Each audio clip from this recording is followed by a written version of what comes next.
Why are we holding? It's for the thumbnail. Alright. I'll just look in the lens and smile.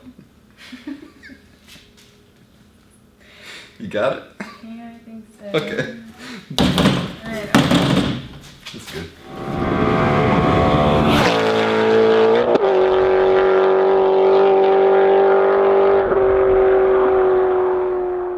What's up everyone? Welcome to my channel, DriveItRyan. Today I have my lovely assistant with me to help me install this. What are we doing today, Allie? Today we are installing a full racing beat exhaust for Ryan Miata. Precisely. So, I'm installing everything from the head back, starting with a racing beat header into a Magnaflow High Flow Cat, and then a racing beat race exhaust. It's their newest exhaust with a power pulse resonated mid-pipe. First, I'll talk about the racing beat header. This is Racing Beat's latest and greatest design. We're in 2021, and this is their 4-to-1 header design. Way back in the day, they had a 4-to-2-to-1 collector. They've gone through extensive testing, and they decided to switch to a 4-to-1 collector. This version I have here is actually for 96 to 97 cars because it has the EGR port, so that you could retain the factory exhaust gas circulation tube, and you won't throw any engine codes. This black car is a 95, so it's OBD1 and you don't need to worry about an EGR tube. So I've gone ahead and I've deleted that with a block off plate, and then I got a cap to block off the EGR extension on this header. So this is Racing Beat's race exhaust, which in my opinion looks, no offense Racing Beat, but it looks better than your power pulse exhaust with the oval muffler. I just like the way this tip looks. It's just a single wall, slightly slashed cut tip, and it just looks good. It's clean and simple, and it doesn't look weird. That's why I like that. It is a round muffler, which is way louder than the oval muffler, but it shouldn't be too loud with the cat and with the resonator.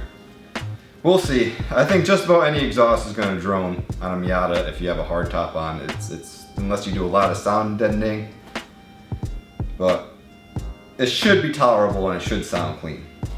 And you get the option when you order this exhaust. You could either order the power pulse mid-pipe, which is what I chose, has the resonator in it, the big juicy Racing Beat resonator, or you could choose the, I think they call it just the race mid-pipe. I kind of forgot. But the other option is just with no resonator, and that would definitely be louder, and you don't really lose a lot of power, if any, with a resonator. So in my opinion, just get the one with the resonator. It's worth the extra money. So that's about it. That sums up the exhaust system. I got some new hangers from Flying Miata, so the exhaust shouldn't wobble back and forth. And I went ahead and I got new stainless steel hardware because I don't want it to rust, and I like to work with new hardware. And the Magnaflow Cat comes with new gaskets. I don't know if I love these gaskets, but we'll throw them on there because they're new and see how it goes. Hope there's not an exhaust leak. I think this is gonna be the setup I've been looking for. I've tried a few different setups on the red Miata. I actually did a video on the slip angle comparing the stock catalytic converter to the ISR resonator. Now I thought that the ISR resonator would give it a little bit of a deeper tone and get rid of some of the rasp, so that's why I figured I'd try that out. But it didn't really do that. And then in the comments section, a lot of people said, why don't you try a Magnaflow High Flow Cat? So here I am. They said it actually felt like the car gained a little power. It's a naturally aspirated car, so the High Flow Cat isn't gonna hurt it. It's not turboed or anything. So they said it felt a little peppier. You know, I guess peppy is the word for a Miata. But they said it felt a little peppier and it smoothed out the sound and got rid of most of the rasp. That is exactly what I'm looking for. I don't want to be a racer. I mean, I know it's a Miata and all, but I don't want to be a racer. I want to build this as cleanly as possible. I want it to sound as good as possible. I mean, as good as you can make a 1.8 liter 4-cylinder sound. So that's what I'm after. Let's get right to it. So we're about to install the header, but for some preventative maintenance, it's a good idea to change this gasket out. So this water pipe gasket sometimes gets jacked up when you're doing a header job. So all you do is pull it out. I already pulled it out, that's why it looks so easy. And you just take it off of here and put the new one on. Then shouldn't have any leaks. All right, that new O-ring is on. I'm gonna put the header gasket on. You see my studs are all anti-seized up. Crap. All right, fall back. There we go. Last time I did this, I was under the car guiding the pipe while Matchy was up here doing whatever he was doing, but it slid right in. Now I'm banging off everything. All right, intermission. I don't know what's going down below, but something's fighting me. Oh, it's this freaking O2 sensor. We're live. We're live? Okay, so originally I said put the sensor in first, save yourself a headache, but don't do that. Put the header in by itself. Get the hooks out of the way, get everything out of the way that you can. What just fell?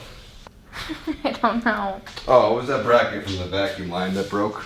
So now we're gonna sneak the header in by itself with nothing on it and everything out of the way. It should go in smooth as butter, unlike the first time. I remember why it was so easy. When I did it the first time, it's because I mounted it with the engine out and then dropped the whole engine.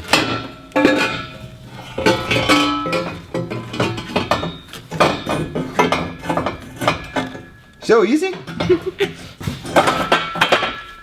She's on. Simple. First try. So the header's in place. Now we're gonna take all of our nuts. It's a 14 millimeter, and we're gonna torque them all down anywhere between 29 and 33 foot-pounds. We're gonna do it pretty evenly.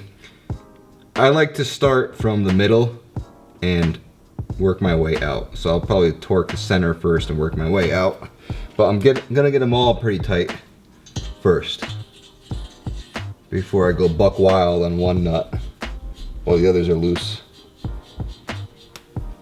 Because you don't want this to leak. It's gonna sound like a Massey Ferguson tractor going down the road. You don't want that. Or an old rusted out Dodge. Okay, last nut is torqued. I handed Allie the O2 sensor. She grabbed it and then connected it back where it's supposed to be. Next I'm gonna put the Magnaflow Cat in. Come this way. I'm gonna take the gaskets that Magnaflow sent. They're not steel, so I don't know how well they're gonna work. But when I put the Magnaflow Cat on, I'm gonna connect it to the header, and I'm gonna put the bolts in this way. So it's gonna go, this is the orientation. Gotta set up here. It's gonna go bolt, flat washer, then the flange, then the gasket, then it'll be the flange from the header. Then you're gonna have your flat washer, a lock washer, and then you're gonna tighten it on the nut side. So I'm gonna try and get a deep socket for the nut side and then just hold the head of the bolt with a wrench. I sprayed a little gasket adhesive, a little gasket maker on there just for a little extra assurance that it won't leak. And I'm gonna put some anti-seize on these threads too. And torque it down to about 30 foot-pounds, or just, you know, tight. Super tight with exhaust stuff. As long as it's even on both sides and tight, you should be good. So I'm gonna get in the car, put this on loosely. And then after that, I'm gonna take my exhaust hanger removal tool. Best tool in the world, honestly one of my favorite tools. I'm gonna take all the old stock hangers off and then put these on. Then Allie's gonna hand me the Catback and put them on the hangers. I already have the mid-pipe connected to the axle back, and that'll be it. I'm gonna do some live action using this tool. Let's show you how great it is. We'll take all three of these hangers off, put the new ones on. The little probe just goes in there. You don't have to fuss with a a wrench or anything. It's out of the way.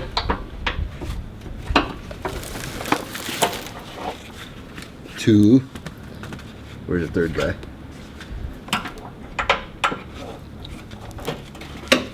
Three.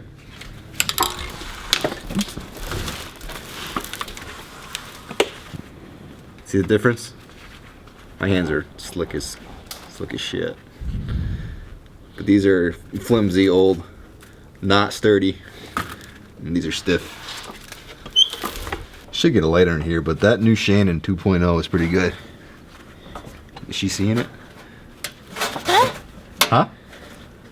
Does she see what's going on? Yeah, sure. Well, does it look dark, or can you see what's It happening? looks alright. It's average? Average. This side's a little better. Yeah. Put a little DW30 on there. It's super slick. Oh. It's an inside joke, by the way. I know it's WD-40.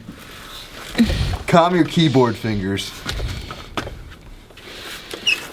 Alright, Allie, now you gotta hold the camera and film and hand me a Catback exhaust at the same time. Mm-mm. No? Mm-mm. I need to hire more crew. You know anyone? No. Alright, Miss Allie disappeared, but my dad's gonna hand me the Catback. I'm just gonna put it on the hangers loosely, and then I'll get all the hardware in there. Yeah. Thank you.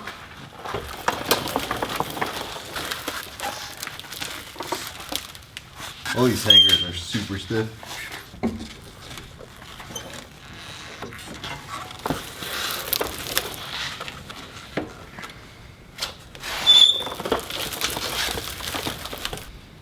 Sweet.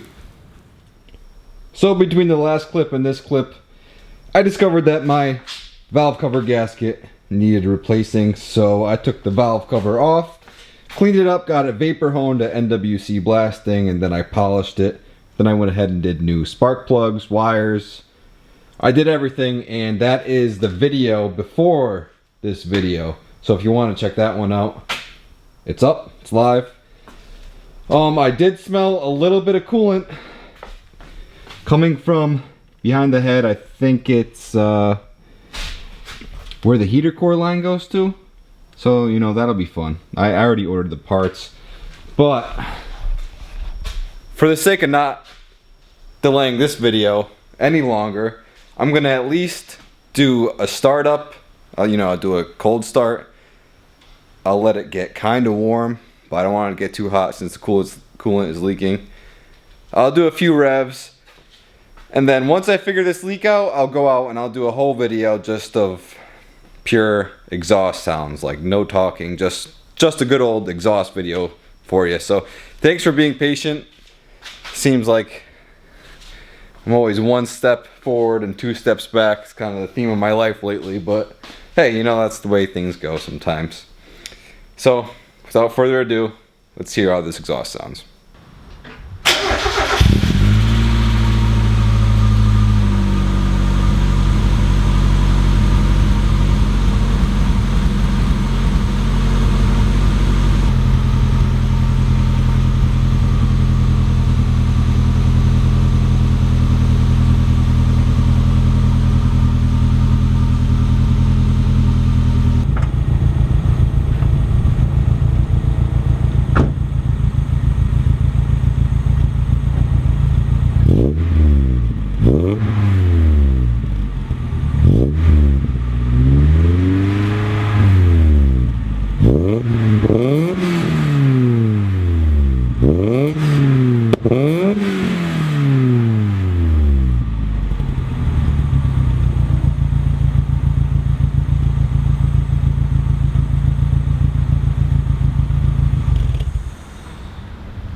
Yep, it's leaking coolant for sure.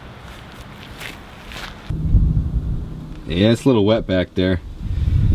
Man, you know, it's never fun chasing down problems like this. Just want to do fun mods. Not just fixing the car mods. Those are never fun. But that's as much as I could show you for today. Like I said, I'll do a full exhaust video once I get that problem fixed. For the sake of keeping more content up, I might do some more M3 content, which I want to do a lot more content on this car. Problem with that is, well, I guess there's no problem with it. Except parts for this car are 5 million times more than parts for Miatas or Subarus. But I did take this to the track the other day. I gotta go through that footage, see how it looks. I do love this car though. Maybe I should just keep driving it and do driving videos. Let me know what you think. I'm still trying to find my niche here on YouTube. It's tough. It's an uphill battle. I'm not sure how to break out, but I'm gonna keep on trying. And I'm gonna keep on being persistent and just stay positive. That's all you can do. But thank you for everyone who engages with me. I really appreciate it. Thanks for your support, and I'll see you all in the next video. Peace.